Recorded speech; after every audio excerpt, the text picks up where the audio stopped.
Hello, and welcome back to the Grow Yourself podcast. Today, you're going to love our guest. Tell us your name, where you're from, the name of your business, and what you do. Okay, my name is Annie Chubbuck. I am from Columbus, Ohio. The name of my business is Seed and Vine, and we design, build, install, and maintain kitchen gardens. Wow, amazing. And you do this all in Columbus, Ohio? Yes. Okay, so clearly you're pro on Columbus. So can you bring us through a year in the Columbus, Ohio garden? You're only going to be gardening from like June to August, right? No, of course not. Okay, let's start at the top then. Let's start with January. Okay, so January is when we're doing a lot of the designs for the garden and prepping for spring. So there's not anything that can be planted in January. However, if you have an existing garden, there can be crops that are surviving the winter. Oh, like what? Kale is definitely Kale, a lot of brassicas. And a lot of that stuff too, because we don't get a ton of super cold days. Like they might survive winter uncovered. We can also cover some crops to keep them going longer. Arugula, spinach. You can overwinter carrots and different root crops. Okay. A lot of herbs will continue through the winter as well, like rosemary, like more like hardy herbs like that. Wow. So will they die back and then come back, or you're actually still out there able to go out there and cut? Usually I can still go out there and cut. It depends on the winter we have. We can get some brutally cold days that might kind of kill them off, but not usually. Amazing. Okay, bring us into February. Now what's happening? February is the same as January, Okay. I would say. Okay, Yes. so same. Are you starting anything new to get ready for spring at this point? You can start seeds indoors. Okay. In February, you would want to do a lot of the crops that take a bit longer to grow. A lot of the brassicas you would want to start. Broccoli, cauliflower, cabbage, that stuff. If you're starting seeds indoors. Love it. Okay, now bring us into March and April and let us know when your last frost date is too. So our projected last frost date for Columbus is not until mid-May usually. Okay. But in March, we do really start to get some warmer temps. And we typically will start planting in the ground outdoors probably late March, early April. Again, just kind of depending. But we can even start, I think, mid-March if we're doing undercover. Wow. And that's all frost tolerant, like spinach, some lettuces, arugula, like all that stuff can be started. Amazing. Okay, so now we're in frost-free time. Okay. Now what's happening in the garden in May, let's say, May and June? Yeah, so that's the warm season. So that's like quintessential vegetables, I guess, that people want to plant. Tomatoes, peppers. Yeah. All the warm season crops like that. They all go in May. Yes, they all go in usually mid-May, which is when a lot of people want to start everything in their garden. But we way ahead. Yeah, we do want to start those frost-tolerant greens earlier because they do much better with the cooler temps. Yes. Okay. So now we're in the summer, June, July. You've already been gardening for you were picking things out of your garden in January, Yes. but now we're in June and July. So what does your garden look like in those months? It's overflowing, especially July. You know, the tomatoes have really gone crazy. Like the garden looks very full and abundant and beautiful. So fun. What's your favorite thing you're harvesting in July? In July, I would say my favorite thing, actually, that's usually when we start to harvest garlic. Oh, seriously? That we planted in the fall. In the fall. Yes. Love it. So that's a really fun time to pull something out that you planted the previous year. I know, you're like, I totally forgot about you, but you didn't forget about me. Exactly. Yeah. It's like a bonus. Also, actually, I love harvesting potatoes. Oh, and when do you do that? Typically July. Same time. Yeah. And when did you put those in? So or potatoes, we put in usually in April. Oh, in April. Okay, Yep. so before last frost. Yep. Got it. Okay, so we're in June, July. You're eating potatoes, you're eating garlic, you're having tomatoes. Your garden looks amazing. Now we're in August, September. What's happening now? Still, we're harvesting. At this point, we're harvesting a ton from the garden. Okay. We're doing a lot of peppers, tomatoes, probably summer squash, zucchini, yellow squash. At this point in August, you might be getting sick of harvesting No from way. those things. No, impossible. Can't happen. A lot of beans too. Yeah. Like everything is just like you in August, you might be feeling overwhelmed with your harvest, Yeah. but not in a bad way. And Tell like us I get to share with everyone and get creative with my produce. Yeah, because sharing is caring, right? It is. And then like you just like got some reciprocity, right? They're gonna do Yeah. something for you. I mean, maybe. Hopefully, if they tasted your food. Tell us a really delicious meal you would make when the harvest basket is just popping and you're like, what am I going to do with all this good stuff? What's like a kind of simple, I could even do it dish? Yeah, so I like the simple, fresh stuff too. So, I mean, my favorite is like tomato, basil, either like a big yummy salad Yeah. or even just tomato, basil with like some burrata, maybe some arugula Yeah. sprinkled on top with a little like balsamic glaze. Oh, I'm And then so get, like, a got a yummy, mouth-watering feeling like right now. crusty bread and like Oh, dip it in. dude, you're doing it and it's November right now where we're talking. I So know. Tastes burrata, like summer. what is burrata? Because that stuff is good. And like you my can put God. any vegetable or fruit on top of it. It's the best. You died and went to cheese. heaven right there. It is. Yeah, I Why don't is even it- know what that is, but This is so good. tell us. Yeah. Okay, so burrata, tomatoes, basil. You're having that for breakfast, lunch, and dinner. Yeah. Okay, now we're moving to October. What's Yes. happening now? So September and October, I would pair them up. That's when we're going to start planting for our second cool season. Okay. So we want to return to those plants that we did earlier on in the season. So, you can do peas. You can do some root veggies too, especially carrots if you want to overwinter them. A lot of the leafy greens again. So spinach, lettuce, arugula, kale, like all that stuff is going to make a comeback. Radishes, because those are so quick to seed to harvest. That's when you're going to start planting that stuff. And in October, late October is when we plant our garlic Okay, for the so following season. so you're planting all that. Would you say like, do you have to plant it in August or can you plant it as late as September and still get it harvested before it gets too cold? We usually do it in September. Wow. Yeah. So cool. I mean, that's so late for so many people, right? Yeah, a lot of people, because August can still be very hot, Okay. and then the plants are slow to grow anyways. So we typically wait until September. That way, like once we get like a little bit of overnight cooler temps, like those plants really start to take off. I love that. That's so inspiring. When do you get like a first frost in Columbus? Typically mid-October. Mid-October, okay. And then bring us into, you've just planted the garlic. It's like Halloween. And now we're in November and December. Would you group those 2 months together? Yeah. Okay. So those I'm still harvesting all the stuff I planted for the second cool season. So I'm gathering up all the arugula and harvesting regularly from herbs that, are frost tolerant. And not the carrots, but yeah, we're still just getting a lot of the yummy greens. Not the carrots because they haven't finished yet or because they're No. done? So typically, like I would plant those probably later September to overwinter. Oh, tell me. How do they overwinter? So we plant them with enough time so they get like a decent amount of growth. Yeah. So maybe mid-September-ish, and then they just kind of stay in the ground Okay. all winter, Mm-hmm. and the cold temperatures actually make them super sweet. So it's almost like a refrigeration period for Very them. cool. And then we harvest them in the spring, like if they need to finish growing or whatnot, they will, and then we harvest them, and they're very delicious. So do you have to cover them up with anything when it's really cold?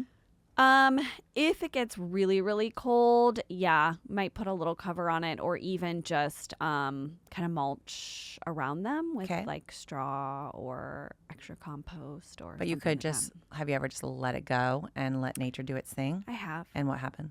They were fine. I love carrots.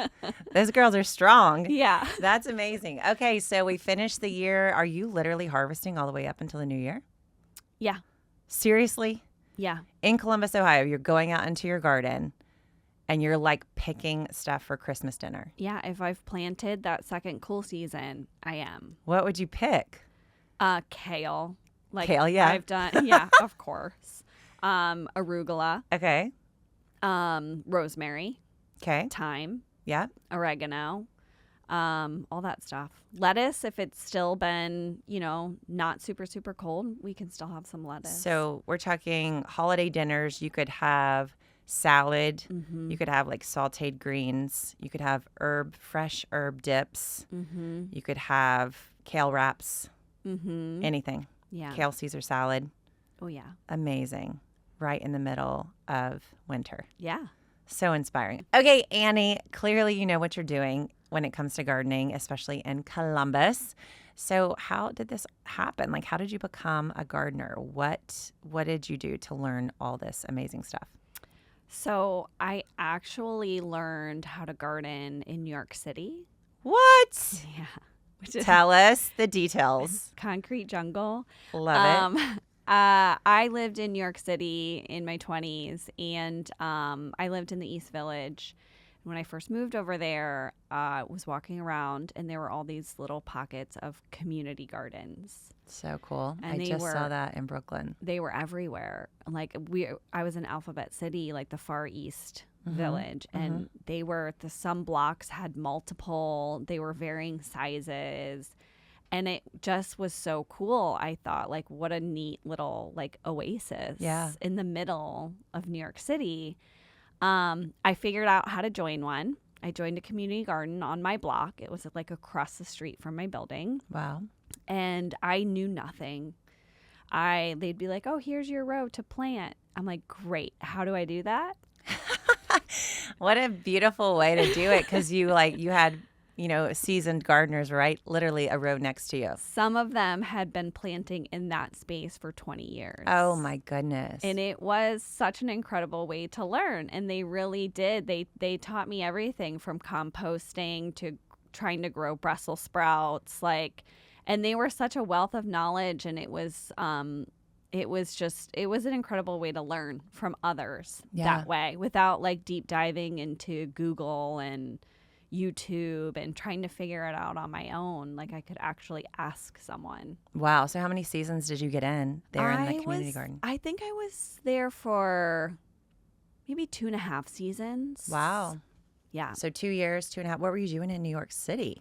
I used to work in fashion. Of course you did.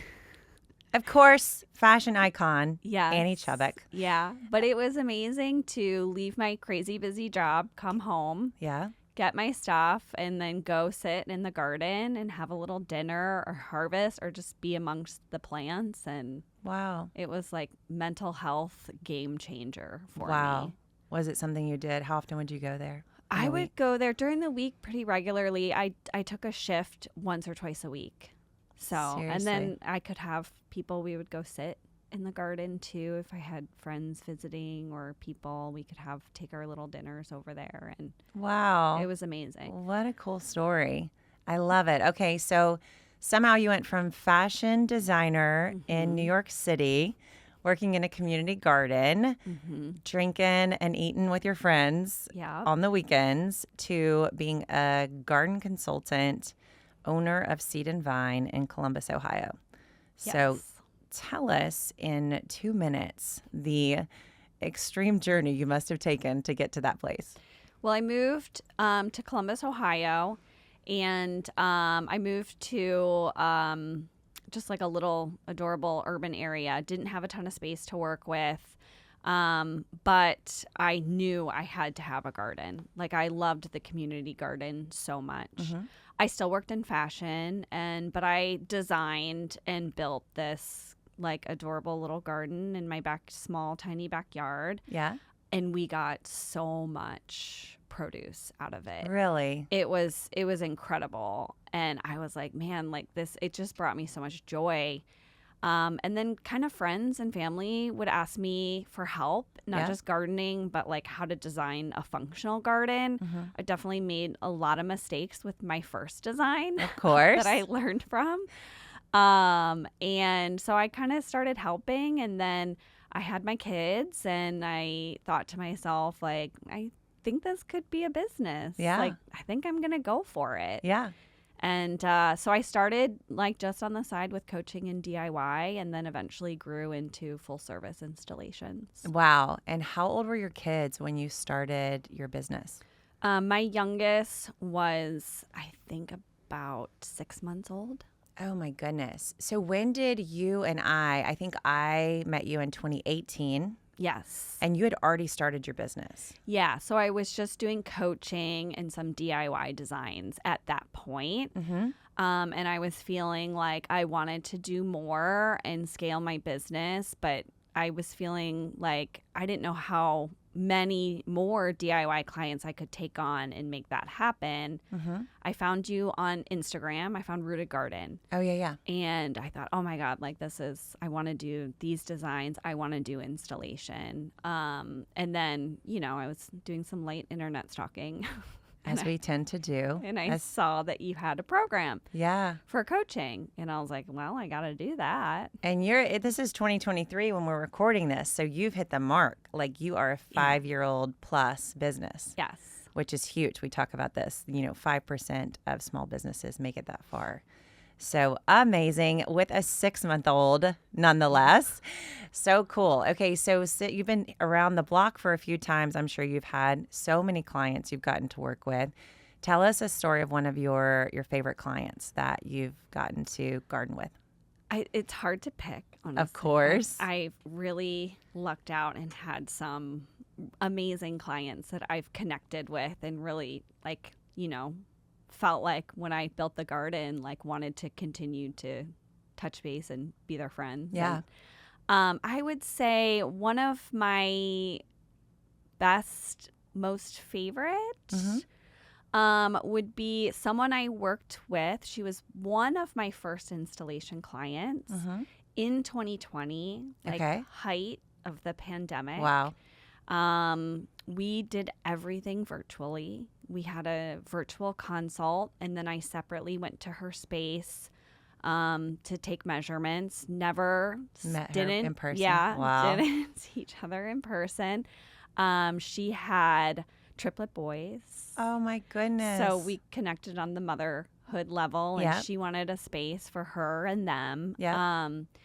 And we designed this beautiful stone kitchen garden. I think I know which one you're talking about. Right in her front yard. And pretty. I feel like she really took a chance on me. And the garden ended up being just so beautiful. She's still a maintenance client to this day, which I love. Yeah. I found out she's moving, and we're already planning to build and install her next kitchen garden. Oh, that is amazing. So I feel like she's been with me since the very beginning and trusted me to do a larger scale garden, which felt really good. That is so cool. So amazing. And those people, when you get to meet them at certain stages of their life, and then you watch their garden grow and their families and lives grow too. Yeah. Do you ever feel like you're like a therapist? You know what I mean? It's like we have these connections with people in a totally deeper way. Yeah, for sure. I love it. Yeah. Okay, well, bring us the knowledge, Annie. I mean, you've already schooled me on carrots, overwintering carrots, which I love. But teach me something. Teach the people something. Give us like a step-by-step on how to grow a certain plant. Something you love, something you think we will love. Okay. I'm trying to think because I want to do something exciting. I know, it's so hard. My Every single favorite- plant is exciting. I know. Actually, let's do potatoes because Love it. that's a fun one. Love it. Let's go. So basically you start in the cool season Okay. with your potatoes, and you can get seed potatoes from a local nursery. And they look like potatoes, but they've got like You story. can't believe this, but they actually Seed look like potatoes. Look exactly like potatoes that have grown like the little eyes on Yes. them, like Okay. the little sprouts. They're a little shriveled. Don't eat them. And we cut those. Okay. You want to have like one of the eyes, on at least one cut. Got it. And then you dig down at about 4 to 6 inches. I always eyeball it, and then we put the little pieces in, usually 12 inches apart. Got it. Sometimes they say to do it 18 to But we 18 inches to we 24 don't listen inches. to those No, people. I've found that that's not necessary. So I usually do about a foot apart. Okay. Are you in a raised bed or are you in the ground? Raised bed. Okay. Cool. I've done it in the ground too, but I prefer in the raised bed. The soil's much easier to work with and dig into. And I feel like we get a better harvest also because you have the looser soil. Very cool. All right. So we've dug down a foot. 6 inches. 6 about. inches. We're putting them a foot apart. A Sorry foot about apart. That. Yes. Yes. One little potato piece per hole. You want the sprouts up. Cover them with dirt. Okay. And then you have to be patient. That's so hard to do. And you can't see the growth. That's also happening. so hard to do. So almost every year I question whether or not I did it right. And Me if too. anything will grow. Yes. And I get very impatient. And do you dig up and No. like check one? I don't. You don't? I wait. That's self-control, Annie. I'm you impressed. gotta have faith in nature. I love the faith in nature. Yeah. Let's put that down as a quote that Annie Yes. said right here. You got to have Trust. faith in nature. Trust nature. Love it. And just when you've given up hope, usually you get the little sprouts. It's greenery. Yeah. So they start to come up. There's some leaves and foliage. And then from there, I feel like they kind of start to take off. Okay. So the foliage starts to get nice and big. Yeah. And then you want to start to hill up the stems. What's that mean? So basically, with dirt, I use compost. You are like kind of just putting mounds. You want to cover up more of the foliage. Still leave some sticking up. You can do like 6 inches or so of the foliage. Okay. And then you leave it, and that helps protect the tubers that are growing. You don't want them exposed to sunlight. Okay. And Why not? it encourages growth because they get green and they get bitter, and you don't want to eat It's just those. bad. Yeah. Yeah. The tubers need- can't get sun. No, they do not want sun. They get sunburnt. Yes. And then the foliage just continues to grow and grow. I usually hill up probably about one more time. Okay. They get pretty tall, probably about 2 feet tall or so, I'd Yeah. say. That's big. Not great with measurements, Yeah. but maybe It sounds a foot. about. I'm liking your. I'm foot liking to your 18. estimation. Yeah. About the size of a toddler. Right. Yes. And they get these really pretty like flowers on them, sometimes purplish, sometimes white. And you have to be patient again. Yeah. Oh gosh. So I much know. patience, I Annie. You're asking a know. lot of me. I'm so sorry. Gosh. Okay. More patience. More patience. What's the white flower mean? It's just getting closer. Oh, It's it's a good sign. sign. It's a sign. The flowers are a good sign The patience is going to end. that you're getting there. The patience will not last forever. Yes, but don't harvest it yet. Don't touch it yet. Yeah. Okay. You want to wait until the foliage kind of looks like it's starting to die. Oh, Kind of starts getting scraggly. so it's going to die? The foliage will start to. Seriously? Yes. Okay, so when's this happening? This is probably happening in July.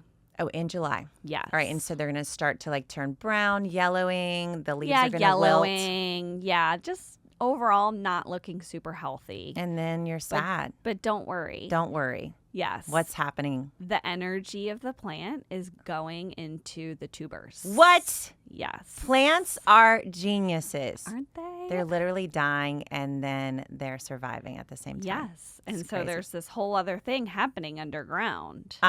Yes. Too cool. Which is really cool. It is so cool because, like, you know, those days where we feel like crap and like, I'm Yeah. dying. Yeah. It's just our roots. Yeah. They're getting some nutrients, right? Yeah. That Yeah. happens. to I love it. people. Okay, so everything looks so blah and terrible on top, Yes. but we should not lose heart. No. But how long do we have to wait to see how long do we have to look at the blah before we dig up? So Some people say about 2 weeks after they kind of start looking like that. Yeah. Um, I like to follow my heart. Oh, that's really great. That's a great way to garden, Annie. Follow your heart, girl. Depending where I'm at in my patience level. You're like, what is my heart saying today? Yeah, I look at the Potato or no plants potato? and I'm like, do you have potatoes for me yet? And then I just follow my heart. I love it. This is follow your heart gardening Yes. advice from Annie Chubbuck. Yes. And you learn, like, I might then get impatient and dig up and see what's happening. Yeah. And if, one plant doesn't look ready, then I will leave the rest. Oh, okay. So now's when you test it, not earlier in the Yes. spring when you were doubting yourself. No. Okay, so you no. dig up one and you're like, oh, there's only like one potato here. Yeah. Okay. So I would wait. I'd then maybe wait for like the 2 weeks. All or right, so I planted this little thing you told me to cut off. It just had this little eye, and then that was in April. Yeah. And now this is July, so April to May, May to June, June to July. We're only talking 3 months of patience. Yeah. We can handle that. Mm-hmm. And then when I pull on this dead thing, how many potatoes am I expecting to see? You get a lot out of one plant. So I pull from the base of the stem. Okay. The soil in raised beds are nice and loose, which makes it a bit easier. And then you'll see on the roots are the actual potatoes. So it depends on the variety. Like fingerlings, you're going to get a lot more per plant. Because they're so little. Yes, than if you're doing the larger potatoes. And then I also check the soil. So I dig in the soil, make sure I didn't miss any little potato presents. Because those little roots, tenderling, they're like very fragile, right? So They with are. a little tug, they might leave a heavy yes. potato in the dirt, and then that would be Yes. so sad you wouldn't get Yeah. that. Yeah. So you kind of dig around, and it's like you find like little presents in every time you're excited. It's like digging for gold. You're just digging for potatoes. Yeah. Spuds. Yeah. Something like that.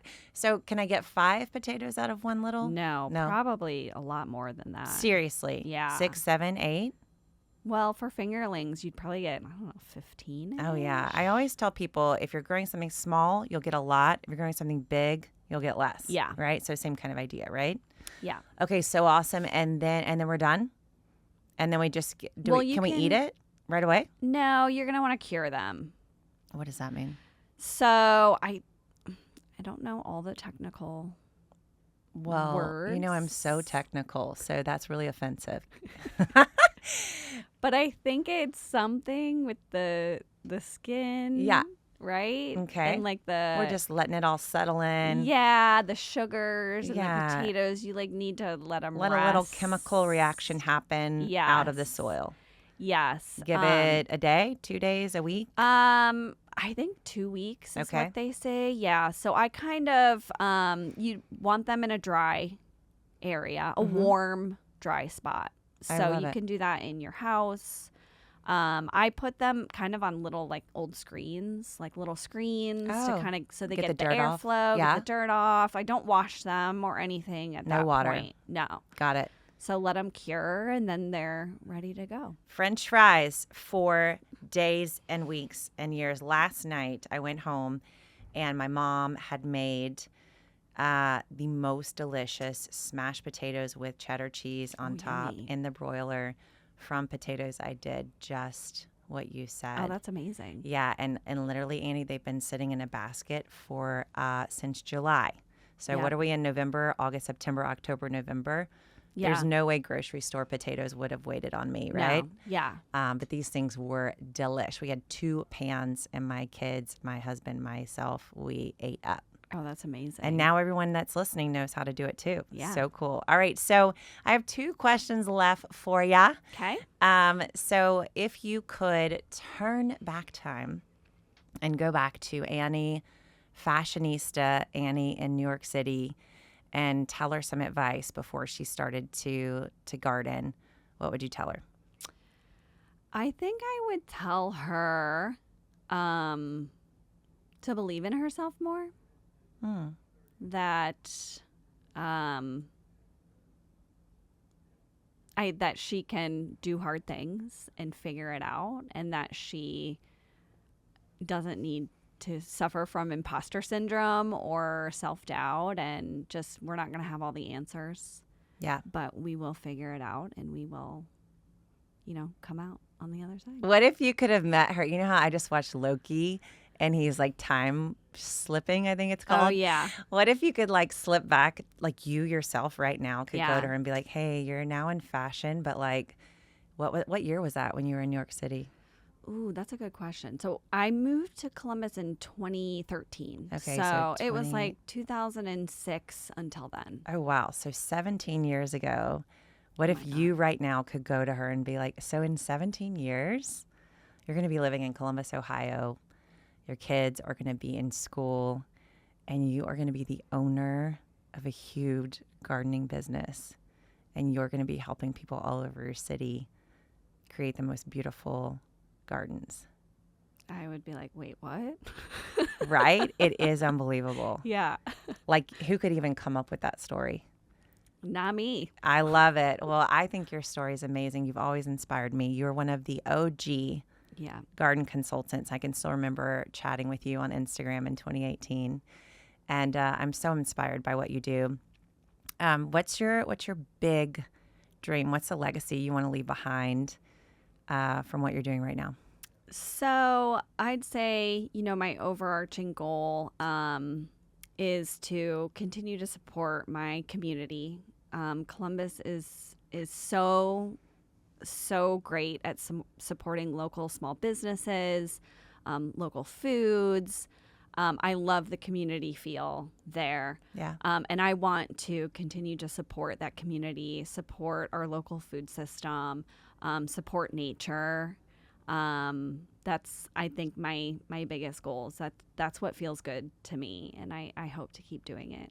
I love it. That's a huge goal. And what an amazing future you're creating for your kiddos who are now how old? 6 and 8. Yeah. I mean, can you imagine what they're getting to watch you get up and do every day? It's so awesome. Yeah. Okay. So all the people are listening and they all want to find you and get your help, not just with potatoes, but we all want that beautiful stone garden. So tell us where to find you online. So I do have a website. It's seedandvine.co. Seedandvine.co. Got it? Yep. And then also I am on Instagram as Seed and Vine Co.